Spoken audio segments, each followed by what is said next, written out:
오늘도 이른 아침 이 기도의 자리를 찾으신 성도님 여러분, 주님의 이름으로 환영하고 축복합니다.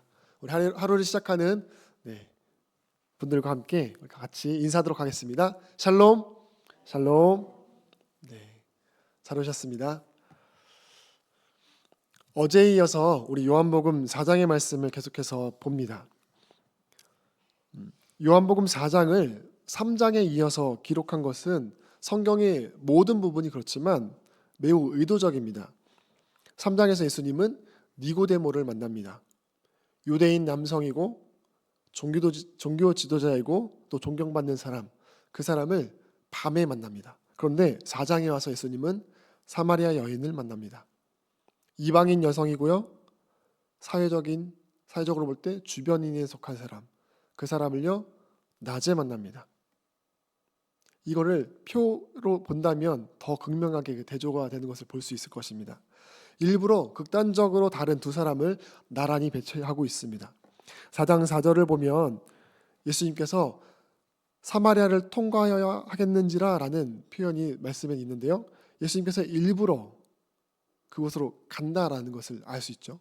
지리적으로 빠른 길을 가기 위해서가 아니라 반드시 그렇게 해야 하는 어떤 신적인 필요성을 가지고 사마리아를 갔다라는 것을 알 수 있습니다. 그래서 이 사마리아 여인을 만난 것이 우연이 아니라 주님이 어떤 사명 가운데, 어떤 목적 가운데에서 만났다라는 것을 보여주고 있습니다. 예수님은 사마리아인과는 상종하지 않던 당시의 관습과 또 남성 중심이었던 이 사회적 금기를 깨고 여인에게 다가가셨고요. 거기서 이것을 통해서 무엇을 보여주고 있습니까? 복음이 혈통을 넘어서 신분을 넘어서 갈급해하는 모든 영혼에게 열려 있다라는 것을 보여주고 있는 것입니다. 그리고 그 말씀 끝에 예수님께서 말씀하신 것이 무엇입니까? 14절 말씀에 읽지 않았지만 그러나 내가 주는 물을 마시는 사람은 영원히 목마르지 아니할 것이다. 영생에 이르게 하는 샘물이 될 것이다. 라고 그 여인이 찾던 것보다 더 근원적인 것을 소개해주고 있습니다.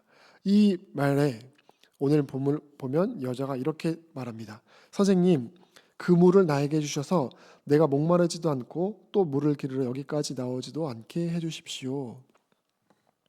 이 말은 사실 예수님께서 전하고 있는 것 같이 영적인 부분이라기보다는 현실적인 소망에 가깝습니다. 이제 더 이상 물을 기르러 사람들을 피해서 오지 않도록 해주십시오. 내가 더 이상 이 고된 일을 하지 않도록 반복되는 이 하루가 이 어려움으로부터 나를 벗어나게 해주십시오 하는 마음으로 주 앞에 구하고 있는 것입니다. 그런데 여기서 중요한 점은 이제는 여인이 예수님께 요청하고 있다는 것이죠. 처음에는 그저 누군가 경계하고 봤다면 이제는 마음을 열고 주 앞에 요청하고 있습니다. 여인은 매일매일 우물에 나와야 했습니다. 그것도 한낮이죠. 사람들이 가장 피하는 시간, 한낮에 나의 목마름, 육체의 목마름을 해결하기 위해서 찾아왔습니다. 이 일은 그저 육체의 목마름을 해결하기 위한 그런 일이라기보다는 그 여인이 가지고 있던 삶의 여러 가지 무게들이 다 쌓여있는 모습인 것이죠. 왜 사람을 피해야 했을까? 왜 그때 와야 했을까? 왜 홀로 매일 이것을 해야 할까? 사랑하는 성도 여러분, 하나님께서는 이런 우리들을 기다리고 계십니다. 주 앞에 나와 주님 주십시오. 이것을 채워주십시오. 이렇게 갈망하고 있는 우리의 요청을 기다리고 계신 것입니다. 이것에 대해서 예수님께서 이렇게 대답하십니다. 16절입니다. 예수께서 그 여자에게 말씀하셨다. 가서 내 남편을 불러오너라. 이 요한복음 우리가 앞에서도 봤지만 예수님께서 뜬금없는 이야기들을 하는 것 같은 모습이 보입니다. 논리적으로 보면 이 여인의 이야기에 뜬금없는 이야기가 나옵니다. 그런데 신학적으로 볼 때는 매우 정확한 대답이 이어지고 있는 것이죠. 이 말은 여인을 부끄럽게 만들기 위해서 하시는 것이 아니라 그녀가 평생토록 가지고 있으나 외면하고 살았던 그 근본적인 삶의 갈급함을 마주하게 하시는 질문인 것입니다. 여자가 대답하였다. 나에게는 남편이 없습니다. 예수께서 여자에게 말씀하셨다. 남편이 없다고 한 말이 옳다. 너에게는 남편이 5이나 있었고 지금 같이 살고 있는 남자도 내 남편이 아니니 바로 말하였다. 남편이 이전에 5명이나 있었습니다. 그리고 지금은 그 5명이 아닌 또 다른 남자와 동거를 하고 있다라고 말합니다. 이것을 보면 어떤 생각이 먼저 들까요? 당시 사회적인 기준으로 볼 때도 이 여인은 음탕한 여인이다. 많은 남자를 탐하는 음탕한 여인이라 생각할 수 있습니다. 또 한편으로는 이렇게 생각할 수도 있습니다. 당시 사회에서 결혼과 이혼의 주도권은 남자에게 있었습니다. 특별히 가늠한 이유가 아니고서는 이혼을 하지 못하는 상황이 있었는데요. 여인이 5번이나 했다.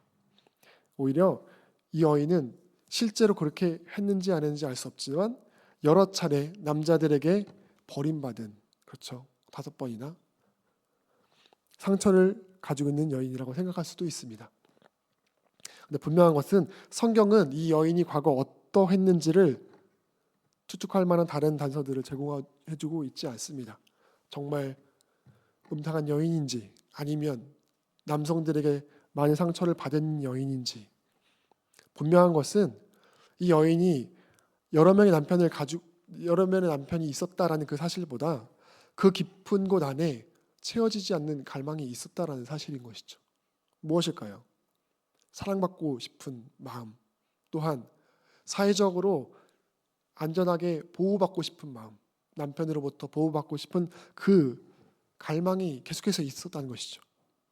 기댈 곳을 찾았지만 번번이 무너진 그 마음, 관계 안에서 채워지지 않는 그 목마름이 이 여인에게 있다라는 것을 보여주고 있는 사실입니다. 그래서 예수님은 그 갈증의 표면이 아닌 뿌리를 다루시는데요. 내 남편을 데리고 오라 하는 말씀은 그 여인을 정죄하기 위해서 하는 말씀이 아니라 결국은 그 여인에게 있는 문제를, 그것을 빛을 비추는 말씀인 것입니다.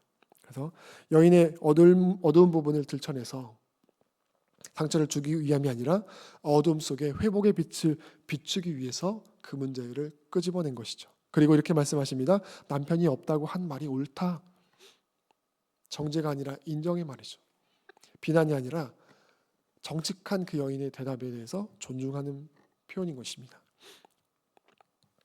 사랑하는 성도 여러분, 회복은 언제나 우리의 아픈 부분, 연약한 부분을 주님 앞에 정직하게 내놓을 때 시작되는 것을 오늘 말씀을 통해 볼 수 있습니다. 우리는 우리의 문제를, 우리의 연약함을, 죄를 숨기고 싶지만 숨겨서는 해결이 되지 않는 것이죠.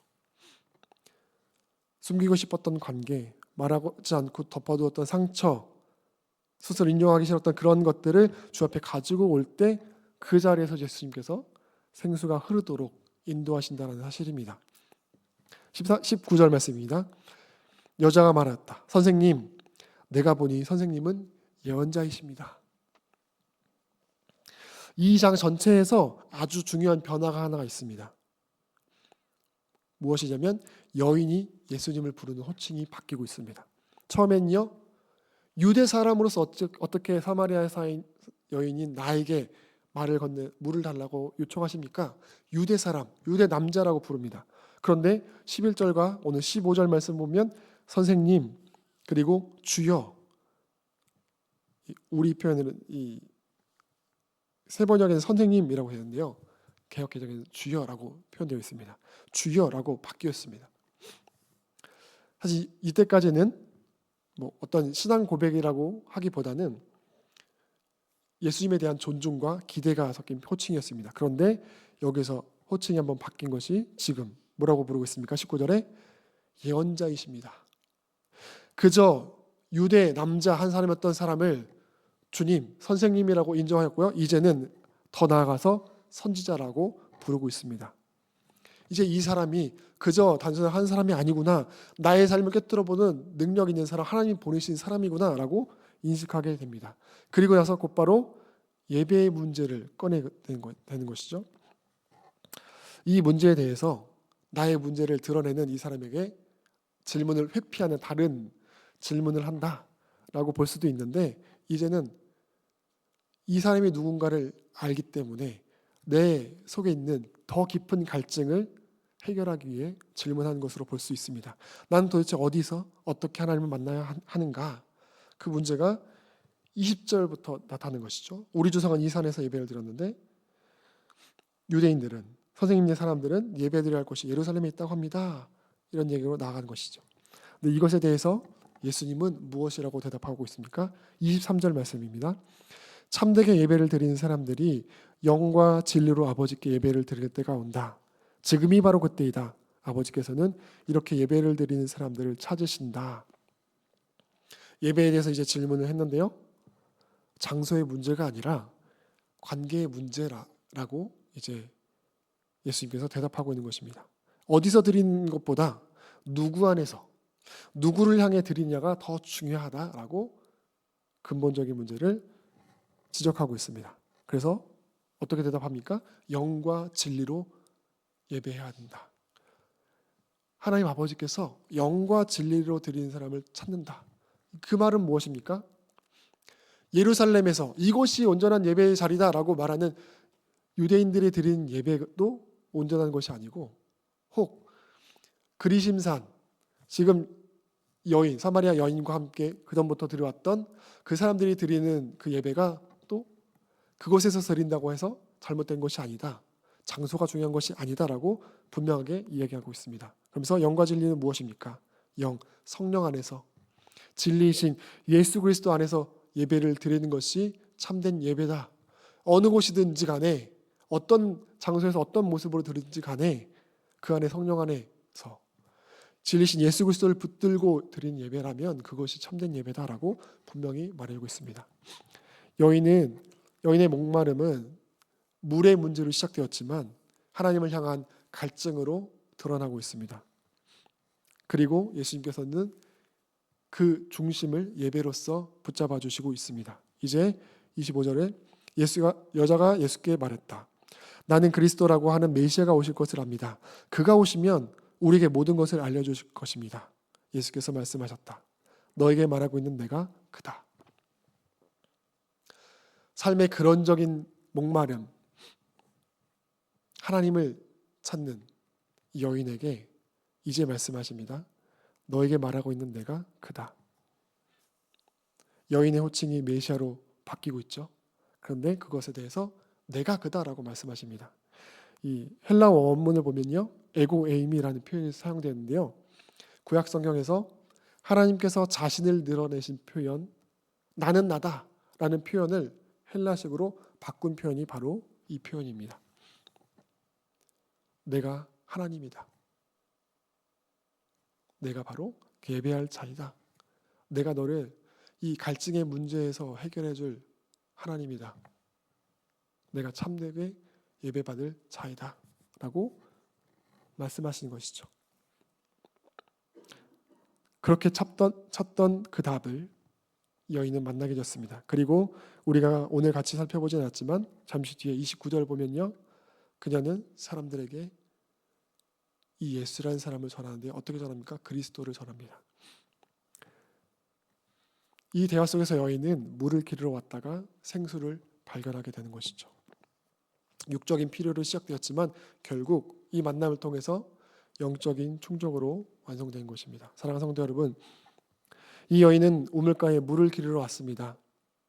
그런데 예수님을 통해서 그보다 더 깊은 목마름이 있다는 것을 발견했고요. 그 목마름을 채우시는 분, 유일하신 하나님 예수님을 만났습니다. 오늘도 우리 이 새벽에 우리는 각자 이유로 이 자리에 나왔을 것입니다. 어떤 문제가 있든지, 어떤 필요가 있는지, 어떤 기도의 제목이 있는지, 그것이 무엇이든 주님께서는 그 우리의 필요를 넘어서 우리의 영혼을 채우시길 원하십니다. 우리 안에 목마름을 가지고 나온 우리에게 말씀하시죠. 그 목마름 숨기지 말고 나에게 나아오라.